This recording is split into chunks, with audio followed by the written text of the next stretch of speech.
And hey folks, me again, back again with another video today. I'm comparing to the history of Samhain, so hope you enjoyed the video. Like, subscribe, follow me on TikTok and Discord, and enough chit chat. Let's begin, shall we?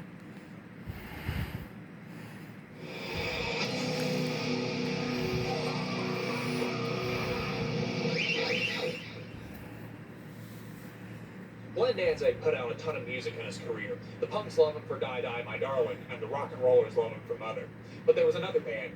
After the original Misfits dissolved and before Danzig dominated MTV, Danzig fronted a band that fused death rock, goth, punk, and post-punk. That band was known as Samhain.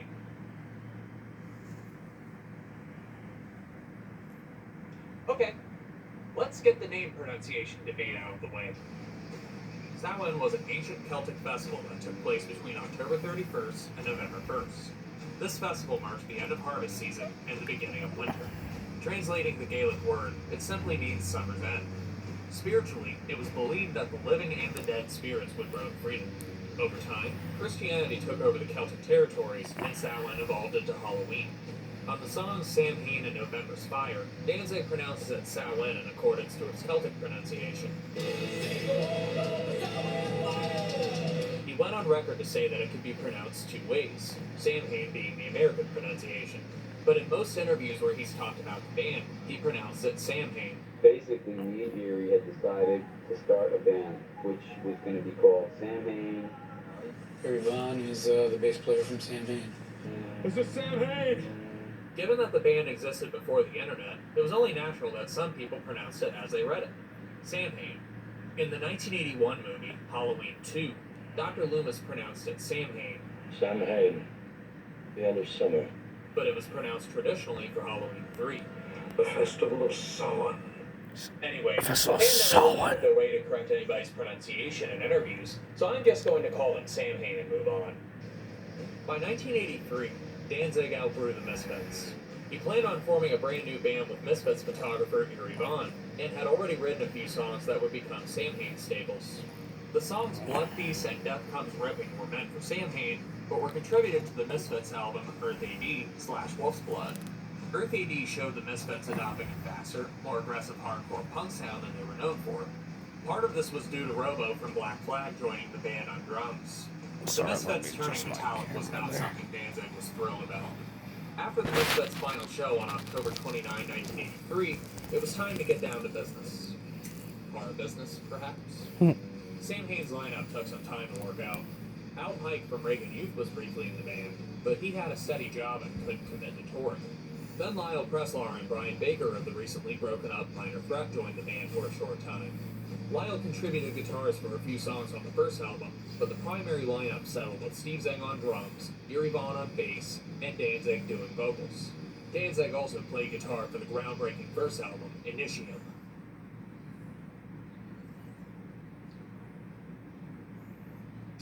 Now that I have an evil pile of bricks behind me, we can continue. Latin for New Beginning, Initium was released in 1984. Just look at that artwork. They used actual horse blood from a butcher for this cover. On special occasions, the band was known to douse themselves in blood for live shows. These shows are referred to as blood shows. Also on the cover is their skull logo. This skull was originally on the cover of a Marvel Soon later comic be drawn called by Mike Danzig's Gold, the logo. 8th issue of the Saga of Crystar, Crystal Warrior. Visually, it fits well with the sound and image of Samhain, and eventually Danzig. We'll come back to that. The album begins with an intro of Danzig chanting about darkness and pain. It tries to sound evil in an over-the-top way, but it sets the mood for the rest of the album. Now comes the rage. Now is the pain. You think you know pain?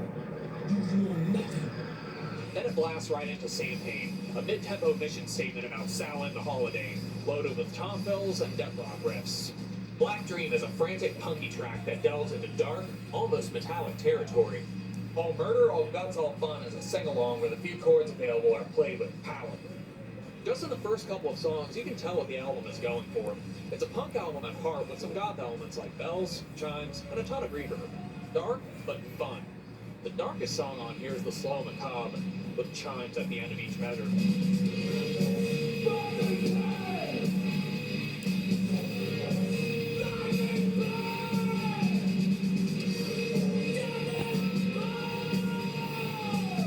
You have lyrics about the occult, murder, death, and darkness, but it's all done with a full-force punk energy. They clearly had no use for a metronome, so everything is morbid and wide open all at once. Classic Danzig songwriting here. Compared to the Misfits, you could say that this album is slower and more bass-driven, with some tribal drum beats that put the listener in a trance, especially on the howl. But Danzig wasn't quite ready to leave the Misfits behind just yet. Horror Biz is a hardcore rearrangement of Horror Business with some stopping and starting. You don't go in my bedroom with me. You don't go in my bedroom.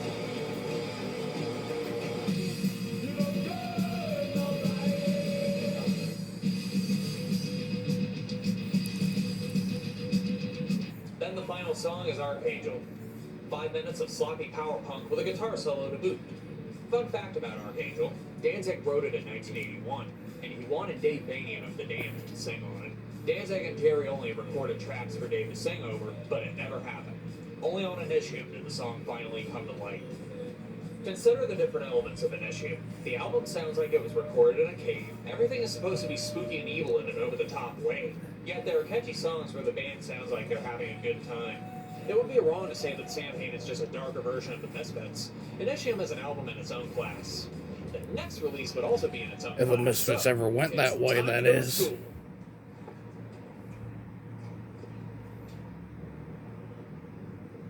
Bye, Bricks. Unholy Passion was released in 1985.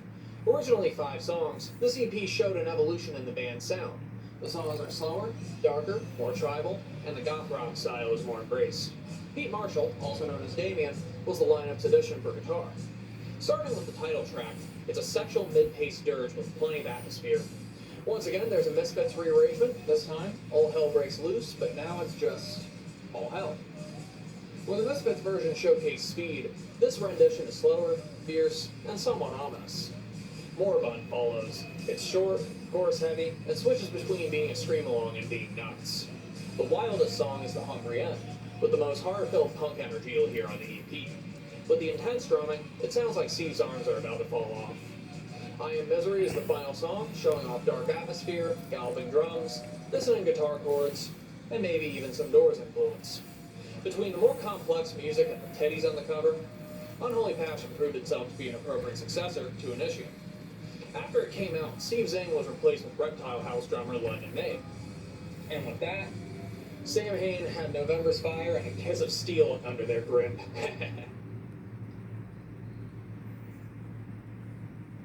What? Don't you know that the eyes are the windows to the soul? That's funny.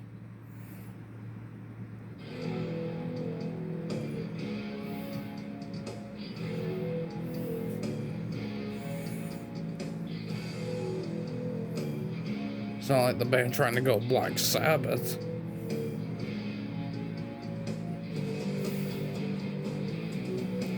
First 2 clips.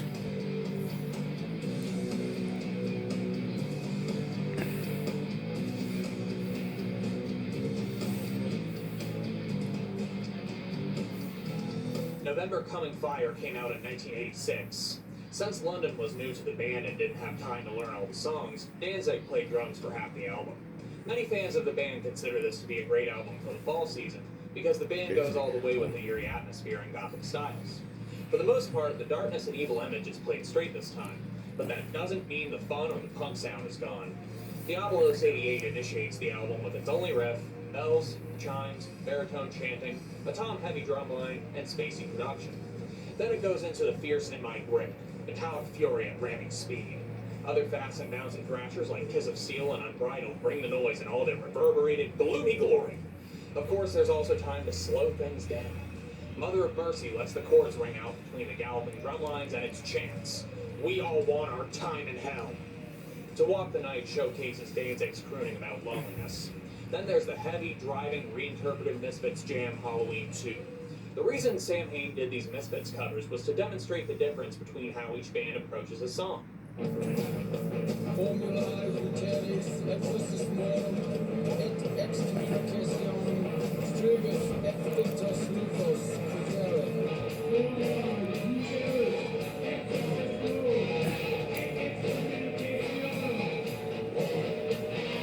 Bondage play is even a subject for the closer, Human Pony Girl. Erie's bass lines often differ from the guitars, which sometimes have a flanger effect to stretch out the notes. In 28 minutes, there are a variety of moods, complex songwriting, and time to be fast, slow, spacious, claustrophobic, melodic, and frontal. This album has everything. And guess what else? It was also the last album they would record while they were a functioning band. Wow.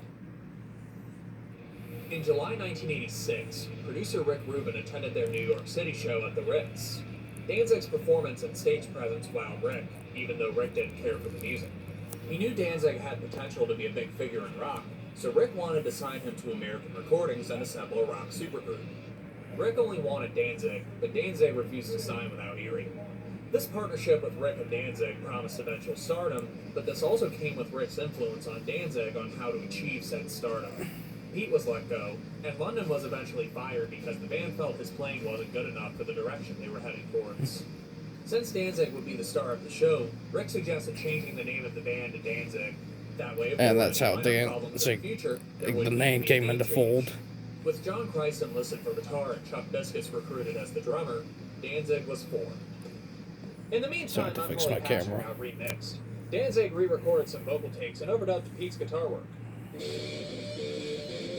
Original.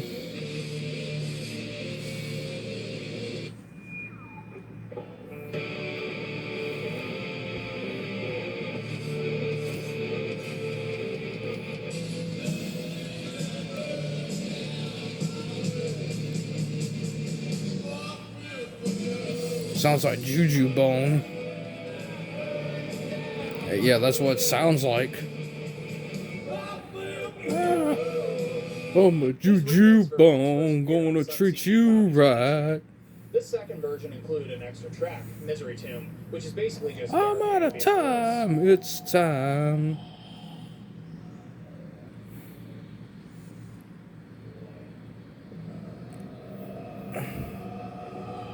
Sonically, the remix does sound better and cleaner, but the original mix is more evil sounding. So pick your poison.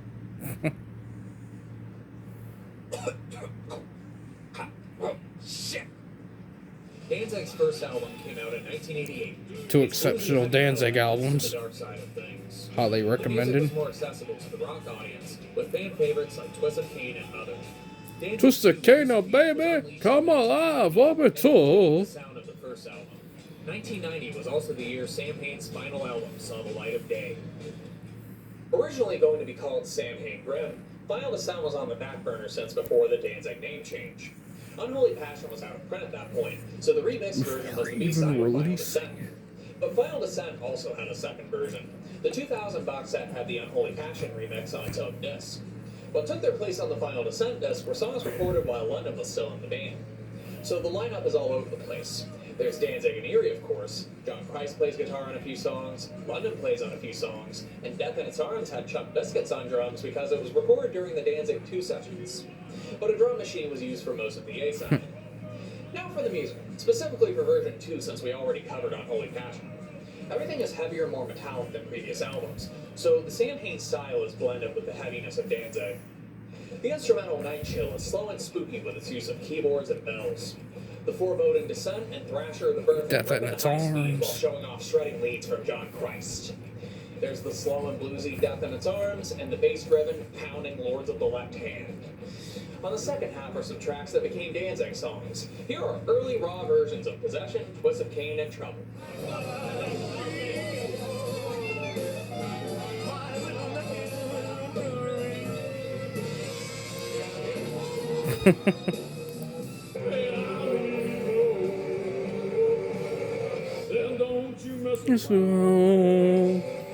When these songs were recorded for Danzig's first album and the Thrall EP, they were stripped down. There was more palm muting for the guitars, keyboards were removed, and the overall sound became harder.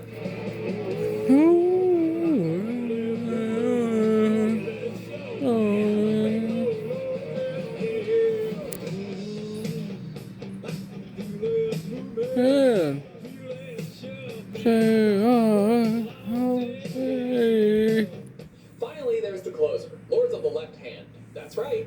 There are two versions of this song. I swear. With this dear. band, it seems like there's two of everything. Two of That's the everything. name of the band. two versions of two of the albums. And Two now versions of two of the a song albums. called Lords of the Left Hand. Oh, The VHS. second one that appears on the album is more death rock and raw than the first. In fact, it's the most punk-sounding song on the album, and the most reminiscent to the earlier Samhain output. Given the recording history, the lineup, and the songs themselves, the album is best described as a bridge between Samhain and Danzig. Wow, that's an 5% amazing is a transitional one. album in the grand scheme of things. And that is where the Samhain recording story comes to an end. As a bonus, there's the Black Dream bootleg. The majority of it is live tracks from 1985, but then there's a two-part interview, some demos, and a cassette rip of the original Unholy Passion mix. Then there's the live disc that was included in the box set. It has a show from 1985 and one from 1986. The Chicago show was a blood show, so between both sets there are a variety of songs and energetic performances. Danzig's original lineup worked together until 1994, but the band continued with different members and sounds. A Samhain reunion tour happened in 1999. They continue with different members. Steve in London switched between playing drums and bass depending on which half of the show it was, and Danzig guitarist Todd Youth was there. In 2000, a Samhain box set was released, but the band disintegrated once again.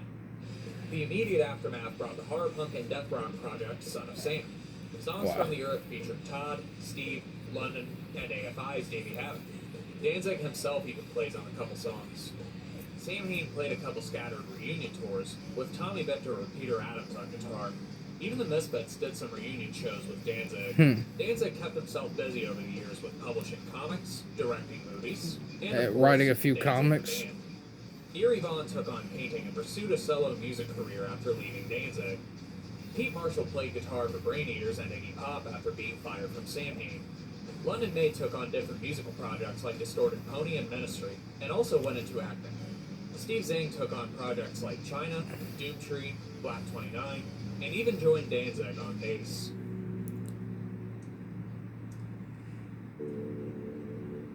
Though some people might know Samhain as a fall band or a Halloween band, the songwriting is so timeless. You're welcome, that they're a band for all you're welcome, seasons. Typo Negative. They were able to take several different styles and blend them into their own gnarly cocktail. With many distinctive albums and players as part of their heritage, Samhain is a band that shouldn't be overlooked.